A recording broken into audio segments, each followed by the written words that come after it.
Netflix has recently premiered or released a movie called Pieces of a Woman starring Vanessa Kirby and Shia LaBeouf. It comes at an interesting time because Shia LaBeouf has been in the midst for a lot of controversy in regards to his former relationship with FKA Twigs in regards to abuse, allegedly abuse and allegedly STDs. And it's just kind of interesting that this movie they were able to this movie was still able to shine even amidst controversy. Do you want to give a spill about what the movie was about, or would you like for me to? If you have the synopsis, you can read it. If not, I'm just going off the top. Okay, I have the synop. No, I All don't. right. So basically, this movie is about a couple who has an at-home birth when tragedy happens, and it's basically about the events afterwards of after losing a child.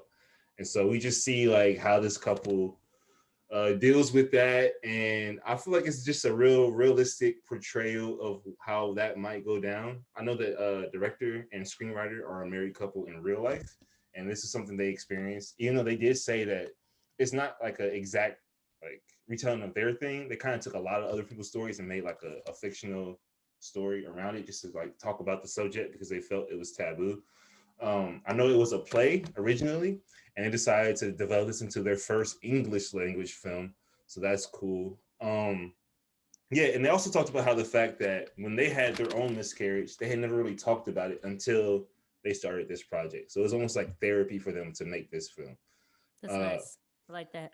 at this point, I definitely want to like if you haven't seen it, definitely go watch it. We have like a couple minutes. I'm gonna just go over a quick things, or I guess would be spoilers.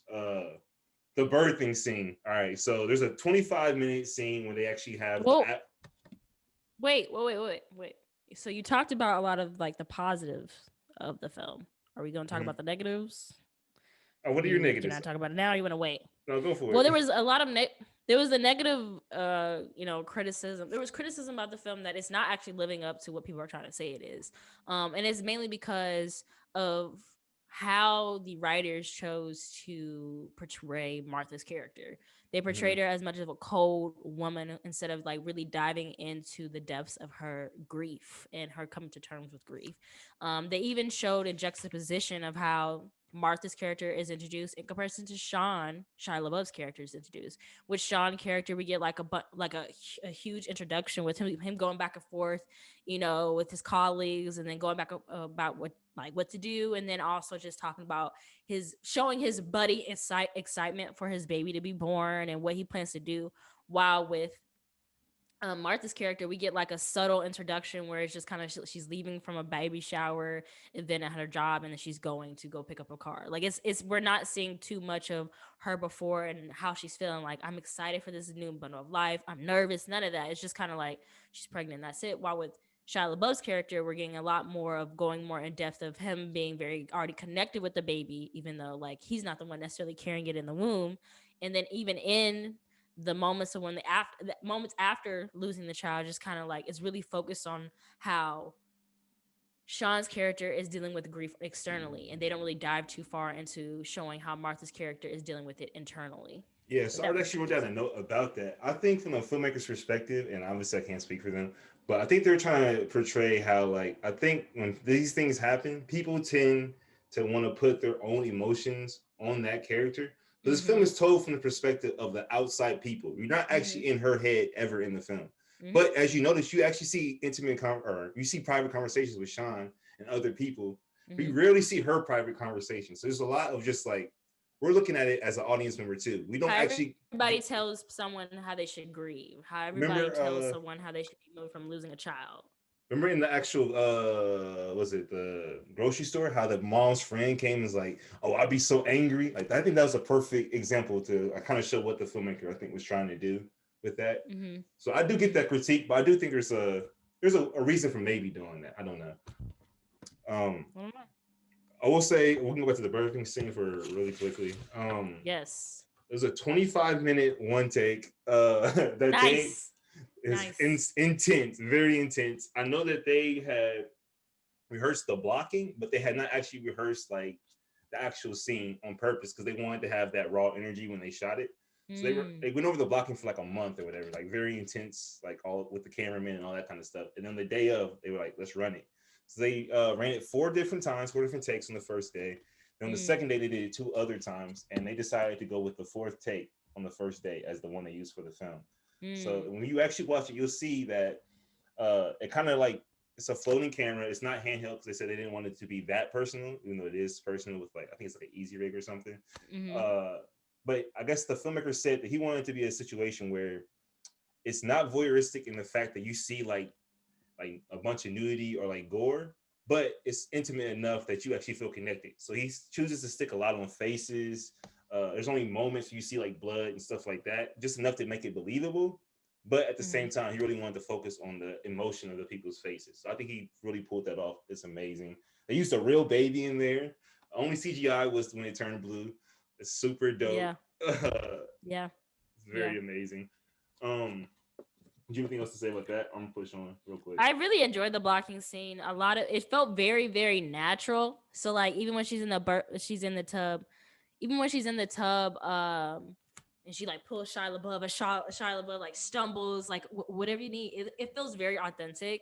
And even when we go into the birthing scene, where like the woman, the midwife, has that moment of like, "Thank you, God." Like spoiler, "Thank you, God." Like you could tell, you could see the moment where her heart dropped, and then she was relieved, and then her heart dropped again. It felt very authentic because it was just a lot of, like you said, floating movements, And which I then when it was appreciated. frantic, it would like whip pain or you know what I mean? Like the camera would like mimic the emotion of the scene. That's super dope. As we push Mm-hmm. forward after the death of the child, the first thing we see in the next scene is just like this wide open landscape of the water, and that's something we continue to see throughout the time. I think that's very interesting. Kind of like water represents change in a lot of movies, so this is like a changing point. Mm-hmm.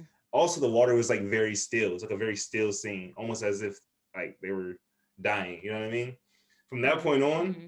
you'll notice that like the lighting in the rooms and stuff, like with every scene, there's less and less warmth in the room. So there's a lot of like Mm-hmm. different things like that.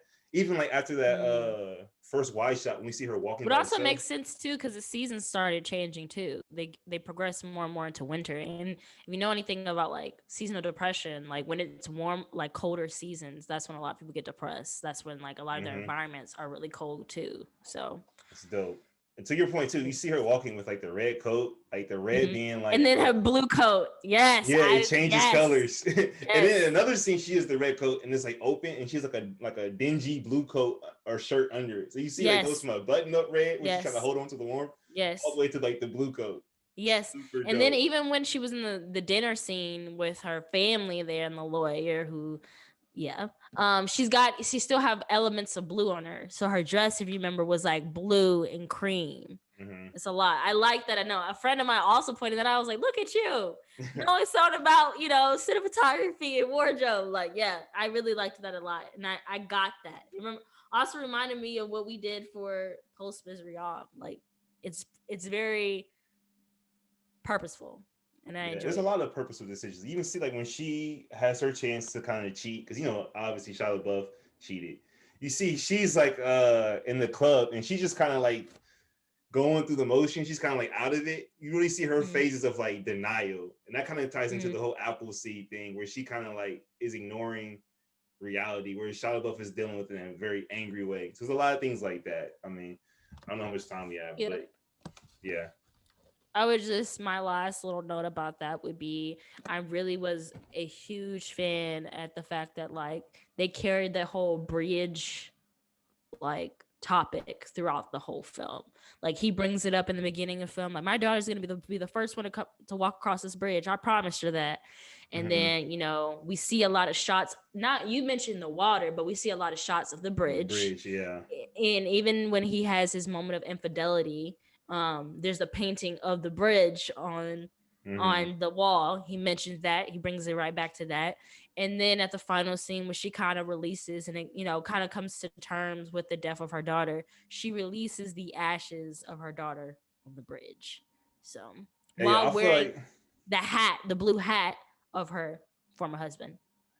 we should probably mention the whole apple thing too. Like, if you notice, like throughout the whole film, she's like smelling apples and stuff. We come to find Mm-hmm. out it's because she smelled it smells like her daughter's breath before she Yeah, died. but you gotta do it in a way. So like in the beginning of the film, I think she has an apple, and Hmm. then after the death, no matter where she goes, she's seen eating an apple, having it always in her hand. It's kind of like a if somebody had a stress ball and they had to have something in their hands to kind of bring them back to being like secure, like they're okay, they're fine. She'd always have an apple. Even when she's going through a back and forth thing with her husband, Sean, she purposely chooses to grab the apple off the table. She picks out seeds off an apple at one point, puts them in the refrigerator. She's very delicate with it. Then we learn, they ask her in like the courtroom, like, what do you remember about her daughter? And she just was like, I don't even remember her face. I don't remember what she sounded like. I just remember she smelled like apples. And then in the end, you see her other daughter, her second daughter, years later, playing in the apple tree Even on the before lawn. that, in the courtroom, when she finally admits that like it wasn't the doctor's fault, that's the moment we see in the refrigerator the apple seeds begin to sprout, Sprout. almost to show that like the apple, like she had to consume the entire apple to get to Mm-hmm. the seed, which the seed represents rebirth, and then the Mm-hmm. rebirth couldn't happen until she accepted the loss of her child and And the not tree the scream. tree symbolizes life, and then it's an apple tree at the eye.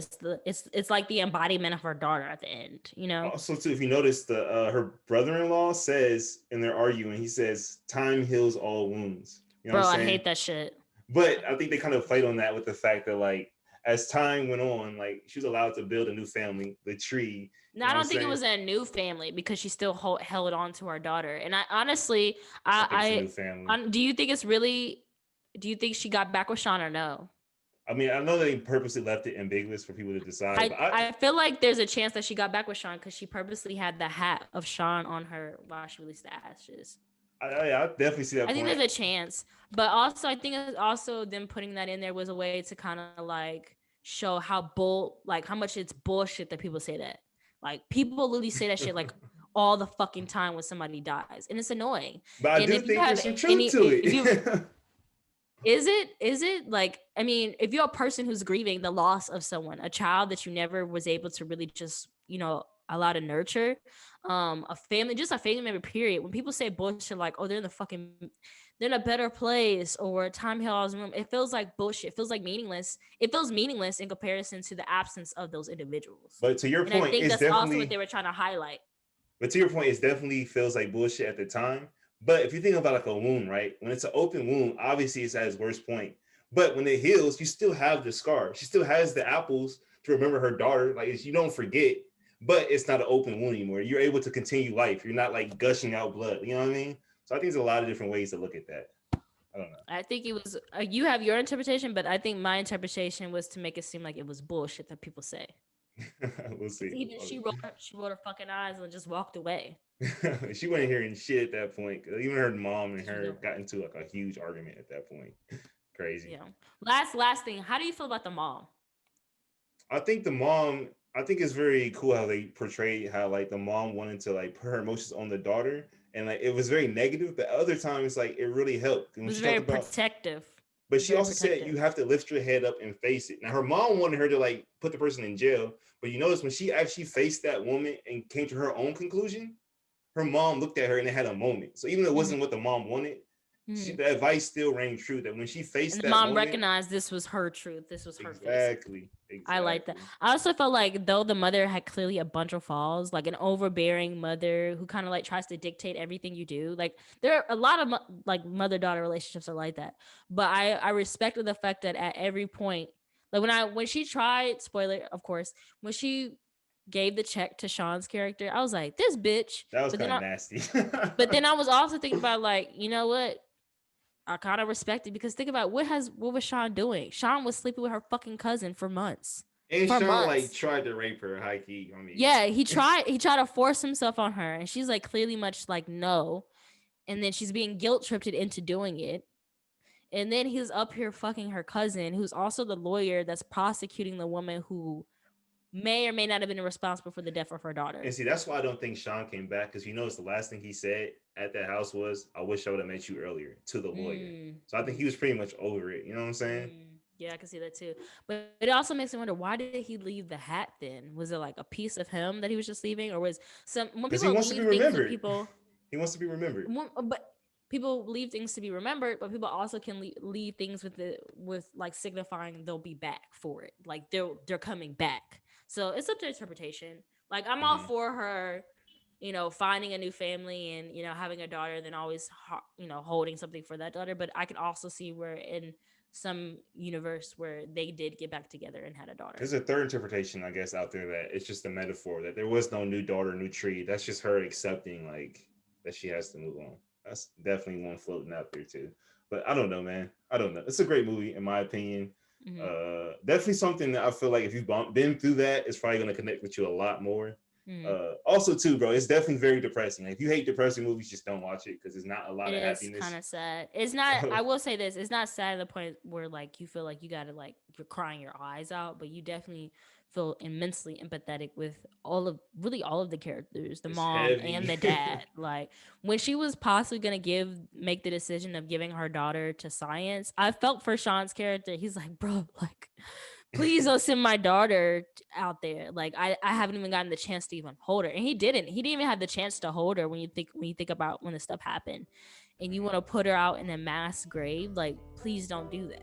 And then it's just a lot, and then you see that she never really ended up doing it, which I appreciated. but It's a lot. but Yeah. yeah, that concludes our Are You Still Watching category. Thank you for still tuning in.